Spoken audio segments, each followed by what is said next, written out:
क्या हो अगर मैं आपसे कहूं कि दुनिया के सबसे ताकतवर लोग जिन्हें आप टीवी पर देखते हैं, जो देश चलाते हैं, जो बड़ी बड़ी कंपनियां चलाते हैं, वे सब एक ऐसे इंसान के दोस्त थे जिसने नरक को धरती पर उतार दिया था।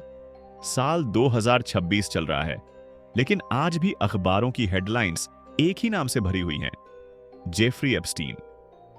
आप सोच रहे होंगे कि जो आदमी 2019 में ही जेल की एक कोठरी में मर गया, उसका जिन्न आज फिर क्यों बाहर निकल आया है? इसका जवाब छिपा है उन हजारों पन्नों के अदालती दस्तावेजों में जो हाल ही में अनसील्ड किए गए हैं। इन कागजों ने उन नामों से पर्दा हटा दिया है जो अब तक गुमनाम थे। आज उलझे किस्से में हम किसी अपराधी की नहीं, बल्कि उस पूरे सिस्टम का सच सुनाएंगे जिसने दशकों तक एक राक्षस को पाला। जेफरी एप्स्टीन कोई सोने का चम्मच लेकर पैदा नहीं हुआ था।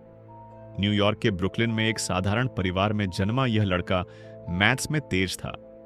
उसकी चालबाजी का अंदाजा इसी बात से लगाइए कि बिना किसी कॉलेज डिग्री के उसने न्यूयॉर्क के सबसे प्रतिष्ठित डार्लटन स्कूल में मैथ के टीचर की नौकरी हासिल कर ली। लेकिन जेफरी का दिमाग ब्लैक बोर्ड से कहीं आगे वॉल स्ट्रीट के डॉलर्स पर लगा था। वह जानता था कि अमीर कैसे बना जाता है। जल्द ही वह एक निवेश बैंक बियर स्टर्न्स में पहुंच गया। वहां उसने अमीरों के पैसे को मैनेज करना सीखा। लेकिन उसकी असली ताकत पैसा नहीं बल्कि नेटवर्किंग थी।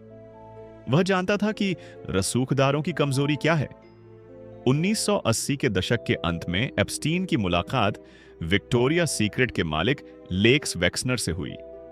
वेक्सनर के पास बेहिसाब दौलत थी और एप्स्टीन ने उनका भरोसा जीत लिया।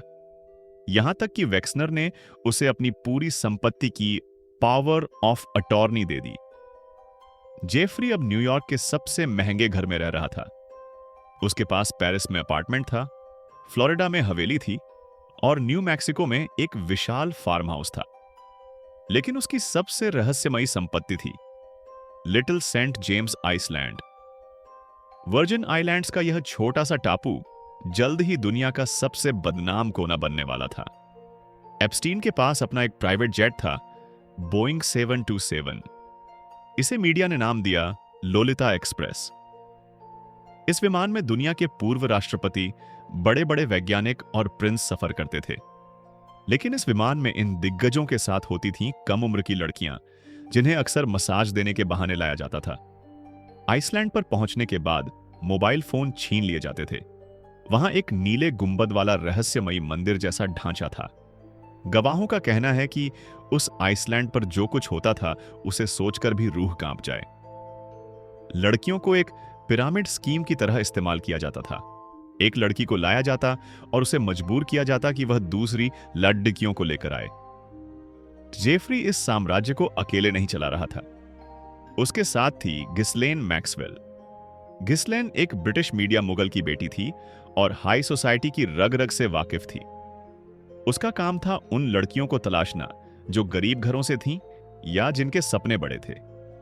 वह उन्हें भरोसा दिलाती, उनकी मदद करती और फिर उन्हें जेफरी के बिस्तर तक पहुंचा देती। वह इस पूरे ट्रैफिकिंग रिंग की मैनेजर थी। उसका काम यह सुनिश्चित करना भी था कि मेहमानों को हर सुविधा मिले ताकि वे जेफरी के एहसान तले दबे रहें। अब सवाल उठता है कि दुनिया के इतने बड़े नाम एप्स्टीन के पास क्यों जाते थे?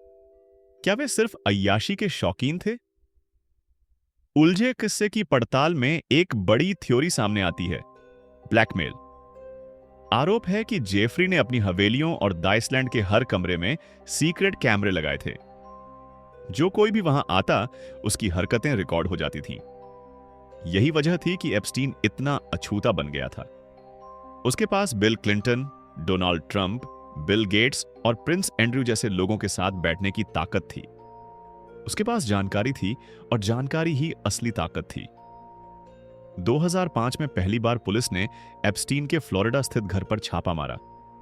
पुलिस को हजारों न्यूड पिक्चर्स और विक्टिम्स के बयान मिले। कानून के मुताबिक जेफरी को अपनी पूरी जिंदगी जेल में काटनी चाहिए थी, लेकिन यहां एक करिश्मा हुआ। प्रोसिक्यूटर अलेक्जेंडर अकोस्टा के साथ एक नॉन प्रोसिक्यूशन एग्रीमेंट हुआ। जेफरी को सिर्फ 13 महीने की सजा हुई और उसे वर्क रिलीज मिला, यानी दिन भर वह अपने दफ्तर में रहता और रात को जेल में सोता। यह इतिहास की सबसे उदार डील मानी जाती है। इससे यह साफ हो गया कि अमेरिका में न्याय की दो तराजू हैं, एक गरीबों के लिए और एक अरबपतियों के लिए। जुलाई 2019 में जब जेफरी पेरिस से लौट रहा था, उसे फिर से गिरफ्तार किया गया। इस बार समाज का दबाव इतना था कि उसे जमानत नहीं मिली। पूरी दुनिया को लग रहा था कि अब वह बोलेगा, अब उन बड़े नामों की बारी आएगी। लेकिन 10 अगस्त की सुबह वह अपनी सेल में मिला हुआ मिला। जेल प्रशासन ने इसे आत्महत्या बताया, लेकिन कई सवाल आज भी अनसुलझे हैं। जेल की 2 सुरक्षा कैमरे उस रात क्यों खराब थे? उसे सुसाइड वॉच से क्यों हटाया गया था?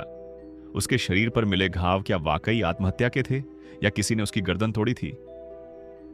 आज भी अमेरिका में Epstein didn't kill himself, Epstein ने खुदकुशी नहीं की, एक जुमला बन चुका है। आज यह मामला इसलिए गर्म है क्योंकि कोर्ट के आदेश पर उन लोगों के नामों की लिस्ट सार्वजनिक हो रही है जो एप्स्टीन के मेहमान थे। हाल ही में जारी हुए डॉक्यूमेंट 150 और डॉक्यूमेंट 172 ने हड़कंप मचा दिया है। इनमें कई ऐसे नाम हैं जो अब तक खुद को समाज सुधारक बताते थे। लोग पूछ रहे हैं कि क्या इन रसूखदारों को कभी सजा मिलेगी, या फिर एप्स्टीन की मौत के साथ ही असली गुनहगारों को क्लीन चिट मिल गई है। पीड़ितों की वकील वर्जीनिया गुफरे की लड़ाई ने साबित कर दिया है कि सच को दबाया जा सकता है, लेकिन मिटाया नहीं जा सकता। दोस्तों, जेफरी एप्स्टीन का किस्सा सिर्फ एक क्राइम स्टोरी नहीं है, यह एक चेतावनी है। यह हमें बताता है कि जब सत्ता, पैसा और वासना एक साथ मिलते हैं तो वे किस हद तक गिर सकते हैं। उलझे किस्से का मकसद सिर्फ आपको डराना नहीं, बल्कि जागरूक करना है। अगर आज हम इन रसूखदारों से सवाल नहीं पूछेंगे तो कल कोई और एप्स्टीन पैदा होगा और कोई और आइसलैंड पाप का अड्डा बनेगा। आप इस पूरे मामले के बारे में क्या सोचते हैं? क्या एप्स्टीन ने वाकई आत्महत्या की थी या उसे खामोश कर दिया गया था? अपनी राय कमेंट में जरूर बताएं। चैनल उलझे किस्से को सब्सक्राइब करें और वीडियो को लाइक करें।